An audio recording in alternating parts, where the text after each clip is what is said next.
Alright, hell yeah. What I'm going to show is there's not a whole lot of rocker here. We're going to compare it to the whitewater kayak. But hell yeah.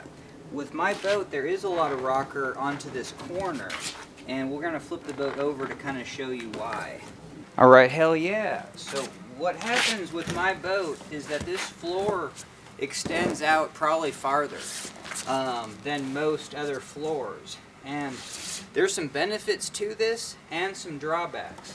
The big benefit is finding out that when this tube tapers and this tube stays high, you get a decent, like this is where most of the stair step is. Alright, hell yeah. And it's even accentuated because this, this gap is larger. But this is the highest stair step. And when it's on this corner, I can release 3/4 of the boat. But directly right here, it's noticeably more level. And then at the center, it's really almost non-existent. Where it is right here, it's just a little bit of rocker. And I don't mind that, I do like it.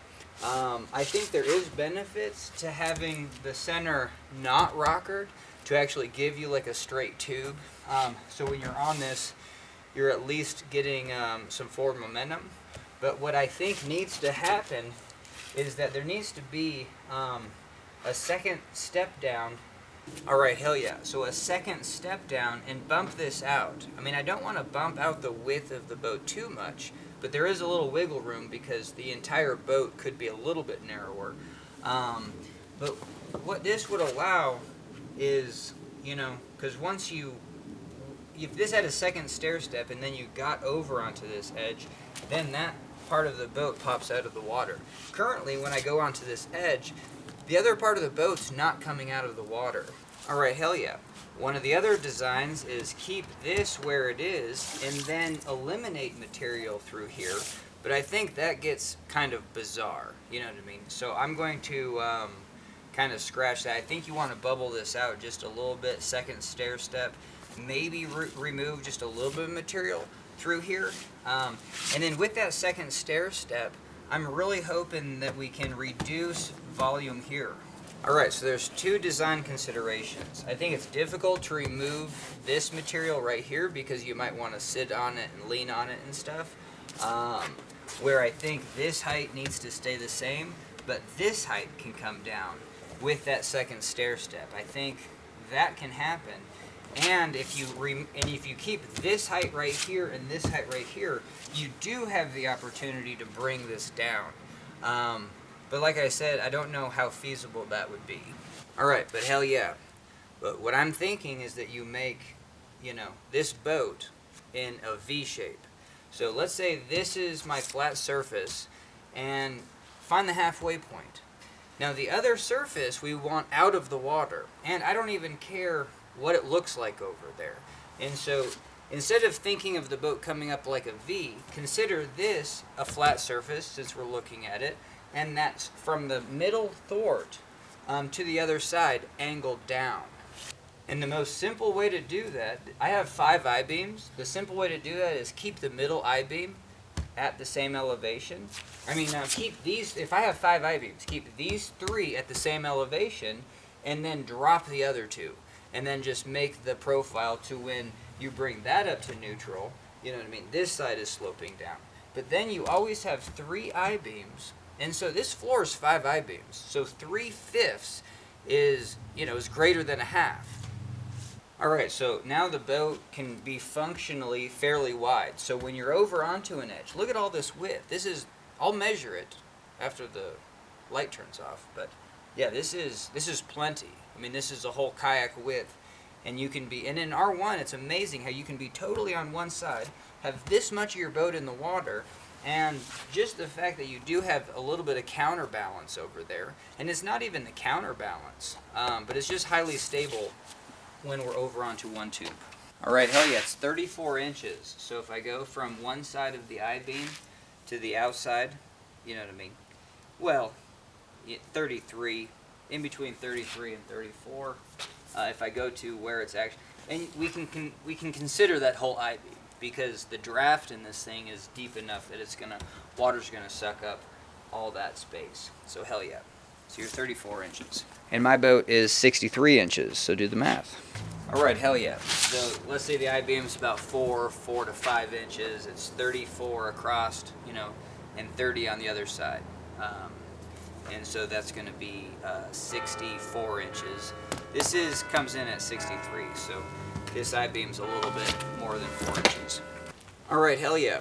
So a lot of the Colorado R1 boaters, they're doing a lot of cool stuff from the back of the boat in that thwart. And I would like to do that without getting into that back compartment. I think those moves can be done just from the central compartment.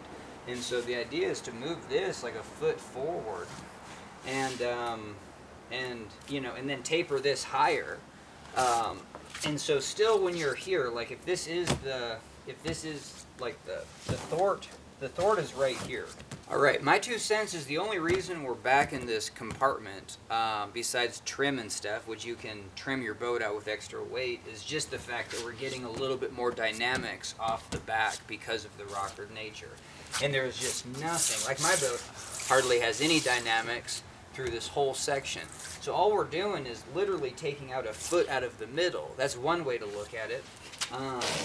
But you know what I mean? I'm already pretty far back when I feel those dynamics. So I think just in front of the thwart, if you're able to sit just in front, that would be your new neutral position. And then where we traditionally sit, I think that is where the boat is already 3/4 rockered. You know what I mean? I think that's a great position. It's a high edge angle anyway. And then if you move back from that, it's really easy to move back like behind your thwart. We just need a flat platform to sit on. That should be a no-brainer and kind of the easiest thing to do. Even just put some sort of platform and cover up that back chain compartment. But hell yeah. And then, you know, potentially shorten off a foot of this boat. All right, hell yeah. It's kind of actually surprising where the seated position of this is really close to the thwart of that, and the boats are almost at the same length. So it might be difficult to remove too much material off the back. All right, I'm going to jump in. So the floor is too far back, and then it doesn't hinge and pivot. The pivot point of that kayak is right behind or even at the hips, just with the lean back. So that really reduces the pivot point by a foot, but the back of the boat can still have this same profile. Now the front of the boat needs to pivot when you just kneel into the thwart, and you don't have the opportunity to get over that front thwart. So that's the opportunity to reduce the front of the boat by maybe a foot and a half. Hell yeah. All right, but hell no, because I think you know the last foot of this boat is so low volume that still, yeah, you really want to take a foot off of this, and then really change the slope. So we can kind of take a look. Yeah, and especially half slices. A lot of the extreme long, you know, angle is from a pivot point off the hips, and that just makes sense as well because you can't shift forward and back in a kayak. You can just move your torso, and so this location has to be a pivot. All right, so I think I'm kind of fleshing this out. So right behind the seat is kind of the main pivot for like a half slice. And then, so that's right here. And that's what I'm saying, is like you're sitting right here, you want to be able to just move slightly back and get this whole boat onto a new edge angle. I got a lot of surf videos that I've made, and I think that is crucial. If you move just beyond the thwart, you want to get that boat just like screaming up, because a lot of the dynamics from the back, your boat is totally elevated, and so that's happening right behind the hip. All right, we're going to take a look at the dynamics and flip this over, but my final thoughts are this R1 cockpit, you know, if it is a 10-foot boat, is perfect. I love the size of this cockpit. At the end of this video, we're going to size the cockpit up. I want all of these transitions to be just right behind the hip, and we see from the floor that they're too far back. But we also know that we can release 3/4 if I sit right here. And so we're going to try to release 3/4 from a neutral position and get a more railed position just forward of the thwart, but we want all that to happen, you know, within a 3 to 4 inch window. All right, so let me rephrase that. I'm perpetual brainstorming here, but no, I mean you have almost 2 to 3 feet to move. Let's say you have 2 feet to move, you know, your torso in different seated positions. like I'm already so far back, even in my paddle cat, trying to eke out any more performance of that. That should be just from the normal sitting position. I should just be able to sit in the raft and be like, oh hell yeah. You know, there's just because like we're way out doesn't mean that that's adding any sort of benefit. It's just we have to get that far out to make our boats do what they want to do. All right, hell yeah. So it's honestly just the thwart placement can get moved, you know, a foot back, front and rear, and then the whole boat can have 2 foot chunk out of it. You know what I mean? And that would make an 8-foot boat. So that's what I'm looking at for an 8-foot boat. Instead of moving back to that 3/4 tip, that's going to be your neutral position. Is going to be a 3/4, you know, angle of the boat. It just feels good. And then if you move, all right, and then when you move forward from that, you get that railed position. And half of me kind of likes this flat rail. All right, because an R1 boat that is fully railed is going to be more stable. And so to get rid of this, to do like a serrated, I don't know if that is a worthwhile thing. But definitely extend the bump out to where you can reduce this volume, and so you can lean out onto an edge. So you can just go farther out onto an edge and then lean on that to really get the boat. And then the boat's going to be V'd anyway, so hopefully that other side is just already out of the water. All right, hell yeah. And if I look at the profile of this has a flat spot. We'll take a look at that in a second. This is totally flat like this, and so if we can angle this way, it would just be so much better. And then it feels like, well, now are you just kind of putting this at a steeper edge angle, and is it going to mess up with like the feel of the seating?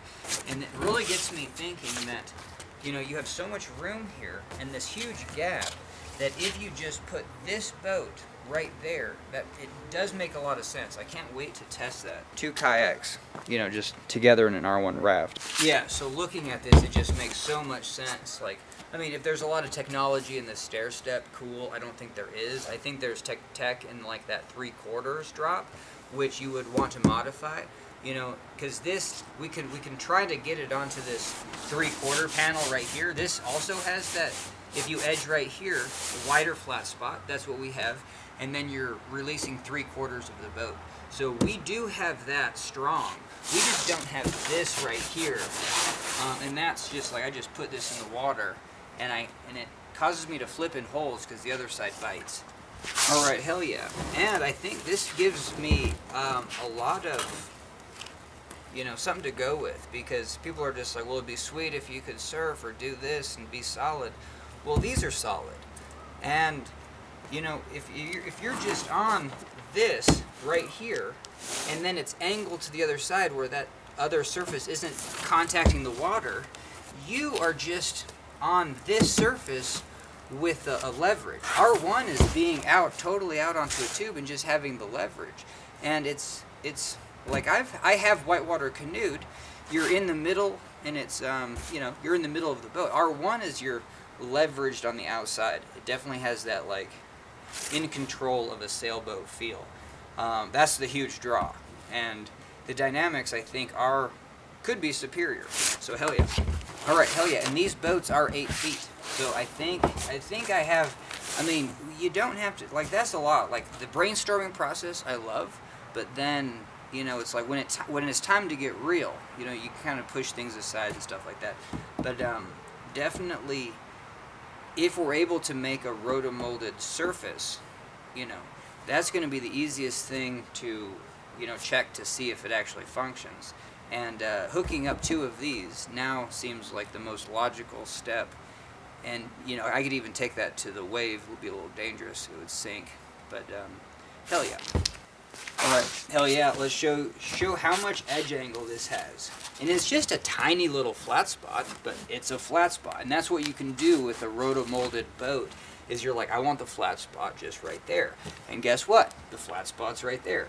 And even on dry concrete, you can feel that. And then you even have like extra angle, but that's more from putting this sharp corner in.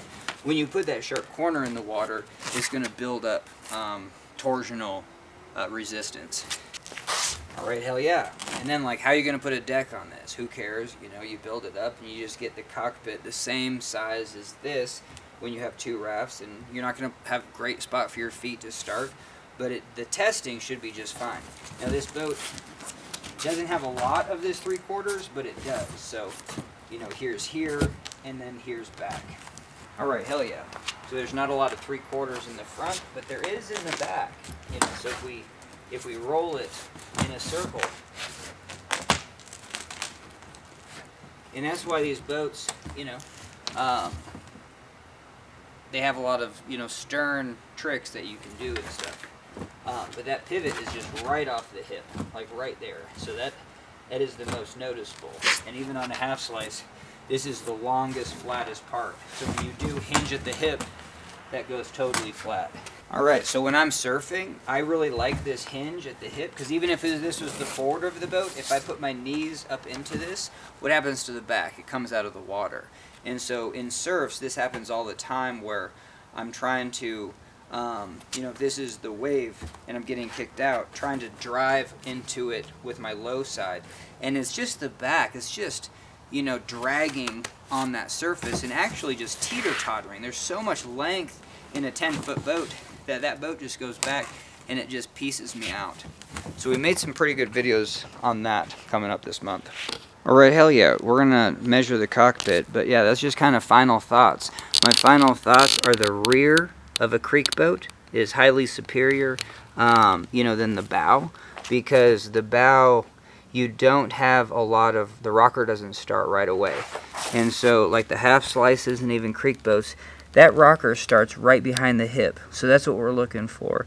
And you're gonna need that longer surface anyway. And so I would mimic the back of a creek boat for the front and back. You know, make a symmetric design on an R1. All right, watch the addendum at the end. We talk about how the back of the boat, if it lands on a flat surface, is going to be more stable, but the front just needs to hinge before the thwart. It can have a continuous rocker, so we talk about why continuous rocker provides more instability, and in the back you want kind of a flat half slice style piece of rocker. Hell yeah.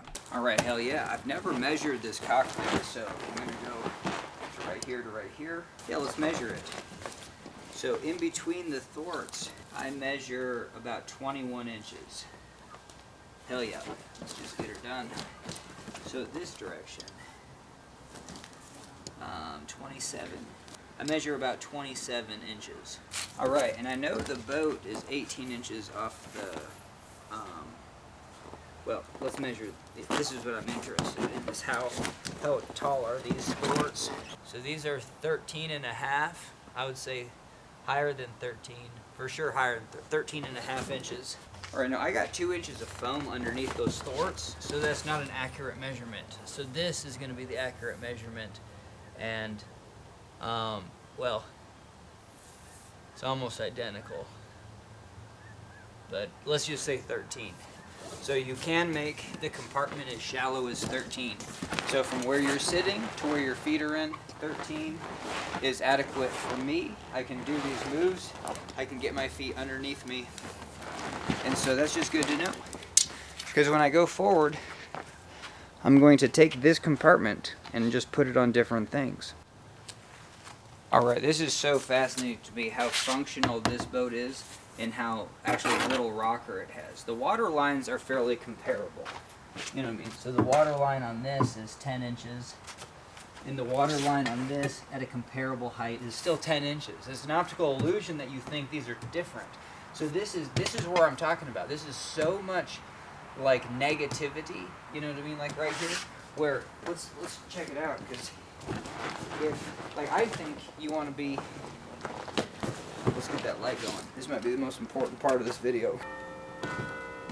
Alright, hell yeah.